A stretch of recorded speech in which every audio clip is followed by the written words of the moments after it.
About a month ago, I vowed to watch most media that Thomasin McKenzie played a main or significant supporting role in. This task started with a rewatch of Taika Waititi's Jojo Rabbit, and it spiraled into watching most things that Thomasin is in.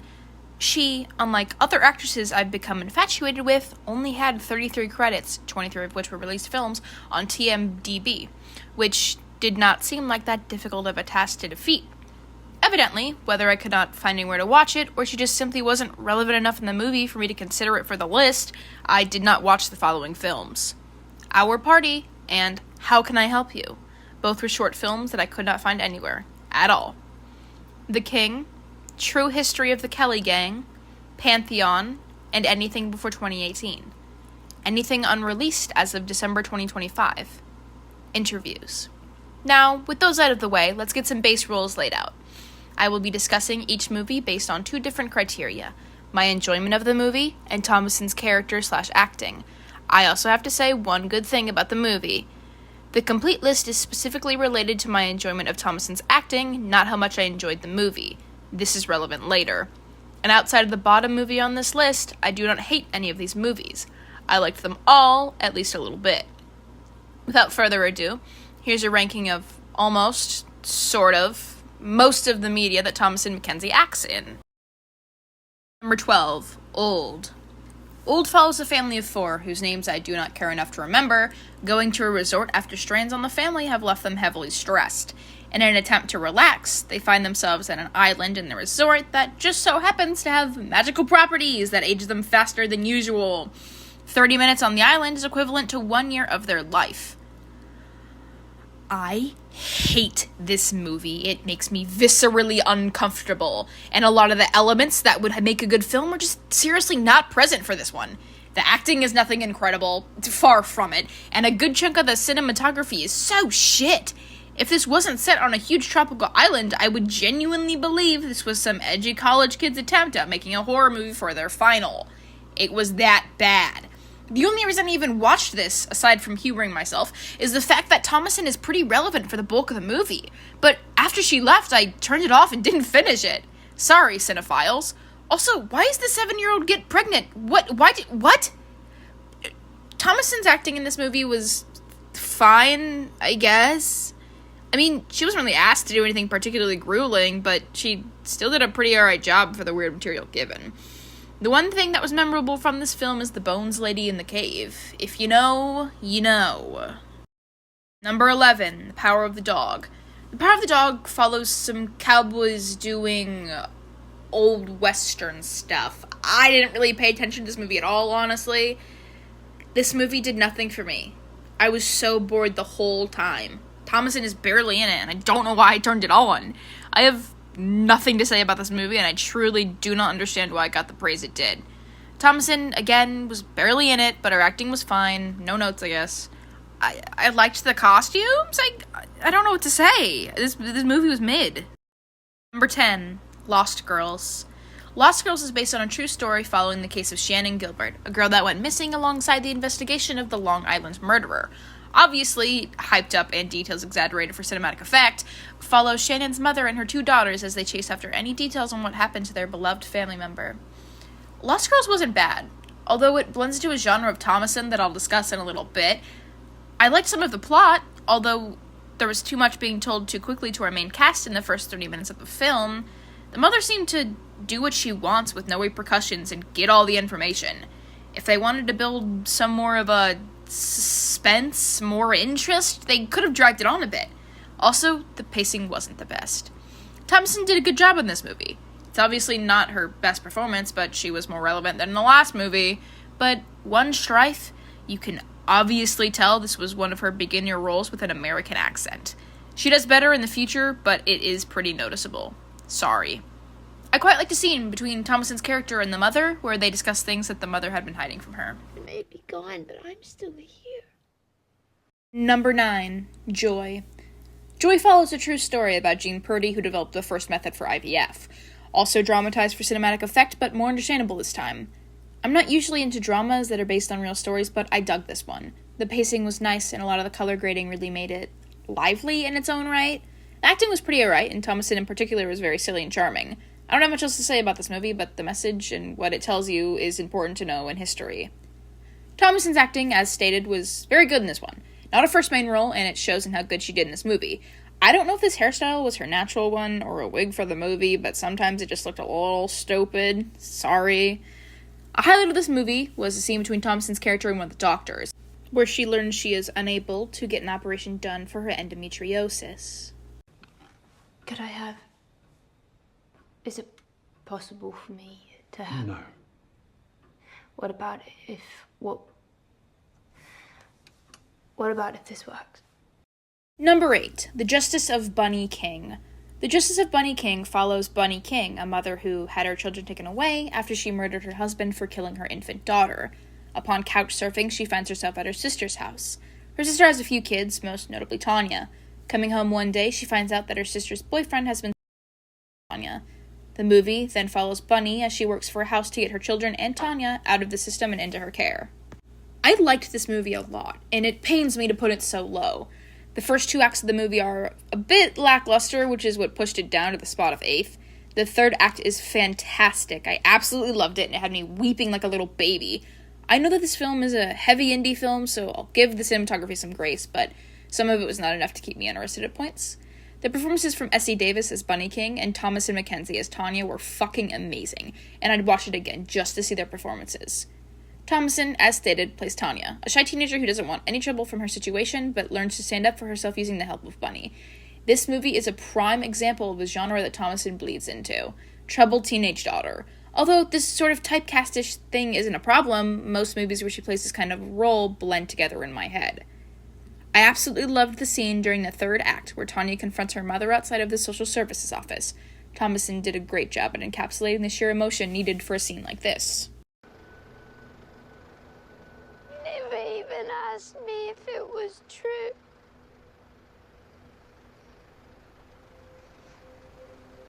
Number 7. Leave No Trace.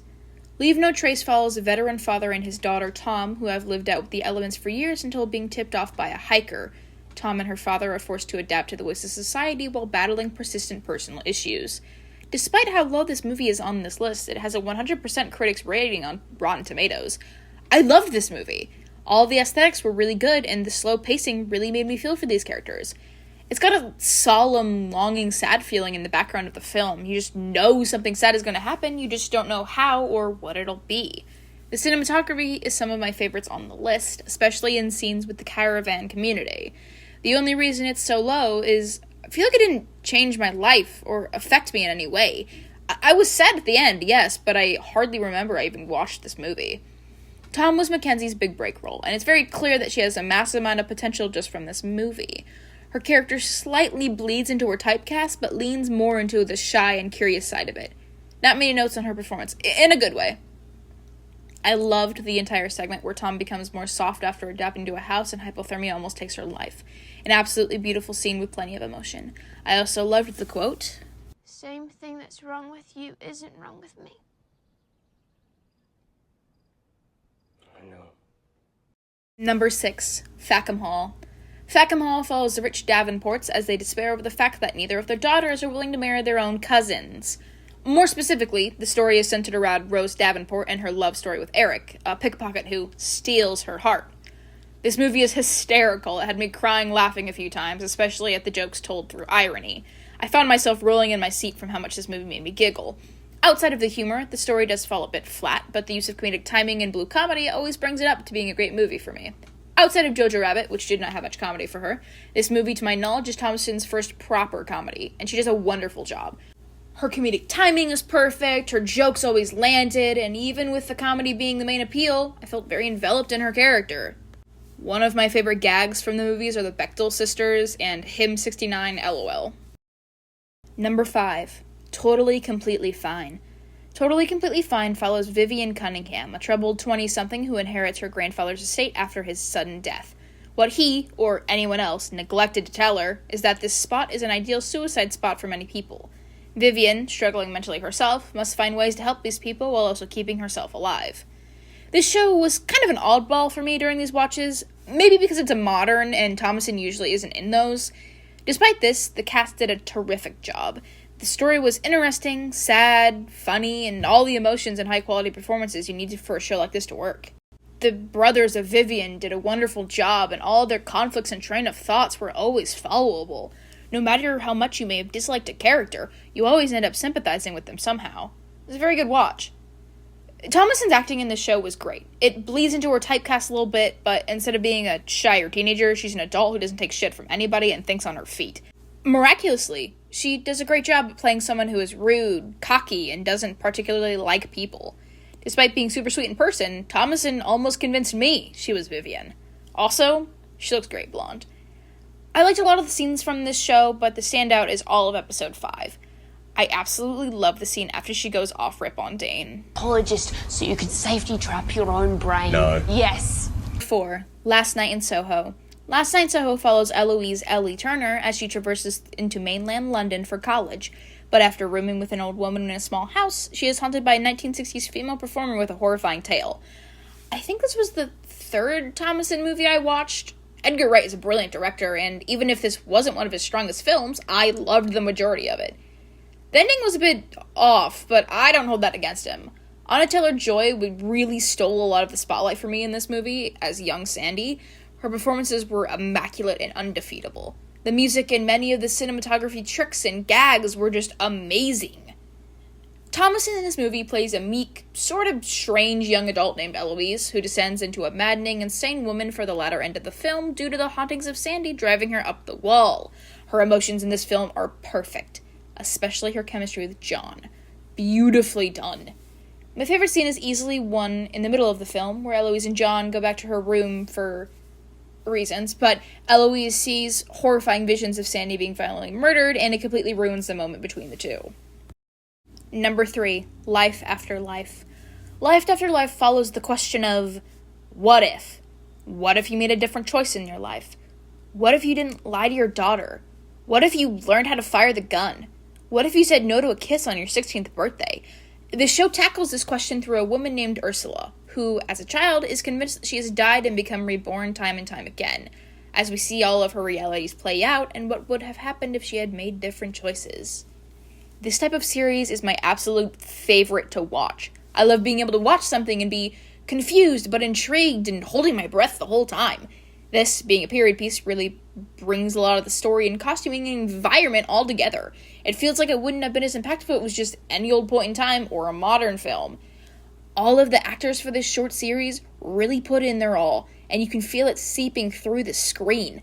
The story is brilliant, and the way that everything is tied together really stole my heart. Thomasin's acting in this show is seriously one of my favorites. In different realities, she has different personalities. In one, she is fierce. In another, she is meek and sensitive. She is still Ursula, but with a different twist. She's a separate entity, but still the same.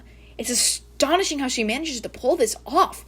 You know that it's her. And time again, she is raised the same, but you are left waiting excitedly for what next could happen, what causes her death. And this type of feeling would not be possible if not for Thomasin McKenzie. I have a few highlights for this show, but I really love the shot after the abusive husband timeline when she's on the floor after being beaten.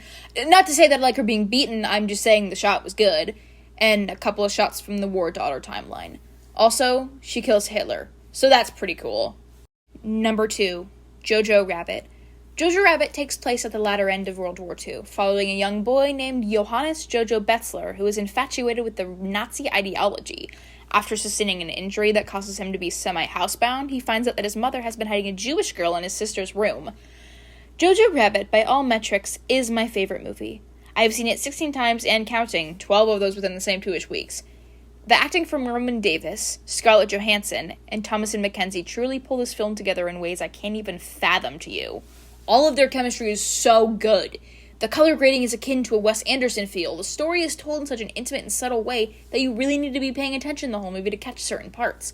The humor of scenes pull it together, but it's not much of a comedy as it is an experience. It knows when to be serious and solemn, but also when to light up a joke or two for the fun of it. Everything in this film is near perfect. Another critically acclaimed role of Thomasin's, and she won good awards for it. Very deserved. She does a good job of balancing that vulnerable, kind part of her character while also holding up the same rude walls that Johannes is both afraid of and falls in love with. Her German accent is also killer. I've spent many days talking about her in this role, and so have many others. She's fantastic. I loved all of this movie, so it's hard to pinpoint my favorite scene of the whole, but one of my top scenes is the conversation about what being a woman is between Elsa and Rosie. Is that what it is? You do things like drink wine. Sure. Number 1. Eileen.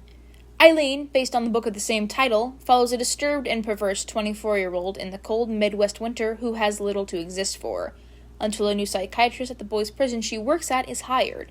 A story of desperation, love, and a little bit of morality is baked into this lesbian Hitchcockian noir-style film. I love this movie. It is brilliant. It is beautiful. Keeping the color grading dark, the filters over it make it seem like it was made in the time it was set in. It gives you such an enveloped and engulfed feeling the whole time you're watching it. I love Thomasin as the title character, Eileen Dunlop, and Anne Hathaway as Rebecca St. John. Their chemistry together is undefeated, especially during certain scenes of high intimacy, like the bar dancing and the house date.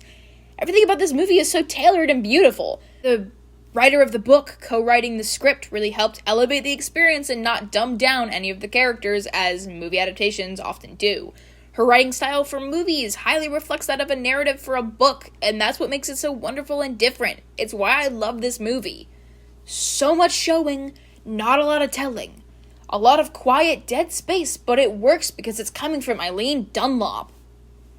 Obviously, since it's at the top of my list, it's my favorite acting performance from Thomasin McKenzie. She is beautiful in this film, and it does such a good job at conveying what a little freak Eileen Dunlop is. The silence she creates is uncomfortable, just because she's that good of an actress. You don't want to have to watch her alone on the screen, because she's bound to do something uncomfortable and weird, even if she's not doing anything at all. Her vibe is so off-putting and strange, but that's the beauty of what Thomasin can do. She wants to make you uncomfortable. It's nowhere near bad acting uncomfortable. It's brilliant and carefully pieced together. Eileen Dunlop is pathetic, shameful, embarrassed, hardly a human, a husk of a soul that could have lived. She does gross things, doesn't eat, doesn't live her life. And Thomasin, even in scenes where she isn't doing something particularly jarring, can convey this just through being there. It's astonishing. My favorite scene is, like Jojo Rabbit, hard for me to pinpoint. The whole movie is brilliant. If I had to choose, it might be the scene at the end where Eileen stands out looking into the vast wilderness.